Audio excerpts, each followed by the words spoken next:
অবসরে চলে গেল মিগ-21। রাফাল না তেজস, ভারতীয় বায়ুসেনার ভবিষ্যৎ কি? এবার দেশীয় প্রযুক্তিতে আত্মনির্ভরতার পথে ভারত। 2 লক্ষ কোটির বাজেটে কি আসবে বায়ুসেনায়? ভারতীয় বায়ুসেনার দীর্ঘদিনের নির্ভরযোগ্য সঙ্গী মিগ-21 বাইসারের অবসর গ্রহণের পর ফাইটার জেটের স্কোয়াড্রনে যে বিশাল শূন্যতা তৈরি হয়েছে তা পূরণের জন্য এক গুরুত্বপূর্ণ সন্ধিক্ষণে দাঁড়িয়ে ভারত। বায়ুসেনার জন্য প্রয়োজনীয় কমপক্ষে 42 থেকে বিশেষজ্ঞদের মতে 50টি স্কোয়াড্রনের লক্ষ্যমাত্রা ছুঁতে দ্রুত পদক্ষেপ জরুরি। এই পরিস্থিতিতে 2 লক্ষ কোটি টাকার বিশাল বাজেট নিয়ে সিদ্ধান্ত নিতে হবে। ফ্রান্সের তৈরি উন্নত Rafale multi role fighter aircraft নাকি সম্পূর্ণ দেশীয় প্রযুক্তিতে তৈরি তেজস মার্ক-2? এই সিদ্ধান্ত সঠিকভাবে নিতে পারলেই ভারতের প্রতিরক্ষা কৌশলের পাশাপাশি অর্থনীতি ও প্রযুক্তির স্বনির্ভরতার মোড় ঘুরিয়ে দেবে। সহজ হিসাবে দেখা যাবে 114টি রাফাল কেনার জন্য নির্ধারিত প্রায় 2,15,600 কোটি টাকায় ভারত অনায়াসে 250টিরও বেশি তেজস মার্ক-2 যুদ্ধবিমান তৈরি করতে পারত। এর ফলে 12 থেকে 13টি নতুন স্কোয়াড্রন তৈরি করা যেত, যা স্কোয়াড্রনের ঘাটতি মিটিয়ে চীন ও পাকিস্তানের দ্বৈত চোখ রাঙানি মোকাবেলার জন্য অতিরিক্ত সুবিধা দিত।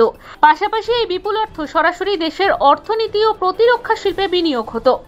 একথা স্বীকার করতেই হবে যে প্রযুক্তির দিক থেকে তেজস মার্ক-2 এক নীরব বিপ্লব। এতে ব্যবহার করা হবে দেশীয়ভাবে তৈরি গ্যালিয়াম নাইট্রাইট অর্থাৎ GAN ভিত্তিক অত্যাধুনিক AESA রাডার।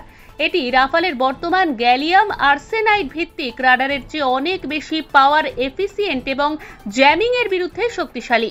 বিশ্লেষকেরা বলছেন GAN ভিত্তিক সমতুল্য রাফাল পেতে 2033 সাল পর্যন্ত অপেক্ষা করতে হতে পারে।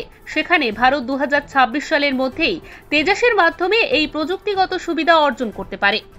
তেজস মার্ক-2 এর ইঞ্জিন দুর্বলতার কথা উঠলেও আমেরিকার জেনারেল ইলেকট্রিক F414 ইঞ্জিন ব্যবহারের জন্য 80% প্রযুক্তি হস্তান্তরের চুক্তি হয়েছে। ফলে 240টি ইঞ্জিন ভারতেই তৈরি হবে। রাফালের ক্ষেত্রে সম্পূর্ণ নির্ভরতা ফরাসি সরবরাহের উপর থাকত, যেখানে তেজসের সঙ্গে ভারত দীর্ঘমেয়াদী প্রযুক্তিগত স্বনির্ভরতা নিশ্চিত করছে। সবচেয়ে গুরুত্বপূর্ণ দিক হলো সম্পূর্ণ নিয়ন্ত্রণ। তেজস মার্ক-2 যেহেতু সম্পূর্ণ ভারতে তৈরি, তাই এর রক্ষণাবেক্ষণ, নতুন অস্ত্র সংযোজন ও আপগ্রেডেশনের জন্য অন্য কোনো দেশের অনুমতির প্রয়োজন হবে না। অন্যদিকে রাফাল যতই ভারতে তৈরি হোক, প্রয়োজনীয় আপগ্রেডের জন্য ফ্রান্সের অনুমতির প্রয়োজন হবে এবং সোর্স কোড ভারতের হাতে না থাকার কারণে নিয়ন্ত্রণ সীমিত থাকবে। বিশ্লেষকেরা মনে করছেন স্বল্প মেয়াদে শূন্যতা পূরণের জন্য ভারত হয়তো জরুরি ভিত্তিতে কিছু রাফাল কিনে একটি ভারসাম্যের পথ নিতে পারে, কিন্তু দীর্ঘমেয়াদী প্রতিরক্ষা, অর্থনৈতিক স্থিতিশীলতা এবং প্রযুক্তিতে স্বয়ংসম্পূর্ণ হওয়ার জন্য বিপুল বিনিয়োগ তেজস মার্ক-2 এর মতো দেশীয় প্রকল্পেই হওয়া উচিত। তেজস মার্ক-2 প্রমাণ করবে ভারত কেবল অস্ত্র কেনে না, তারা বিশ্বমানের অস্ত্র তৈরিও করতে পারে। এই বলিষ্ঠ পদক্ষেপ করতে পারলেই আগামীতে ভারত প্রতিরক্ষা প্রযুক্তির ক্ষেত্রে এক আত্মনির্ভর ও বিশ্বশক্তি হিসাবে প্রতিষ্ঠা লাভ করবে। Bureau report, digital news Bangla.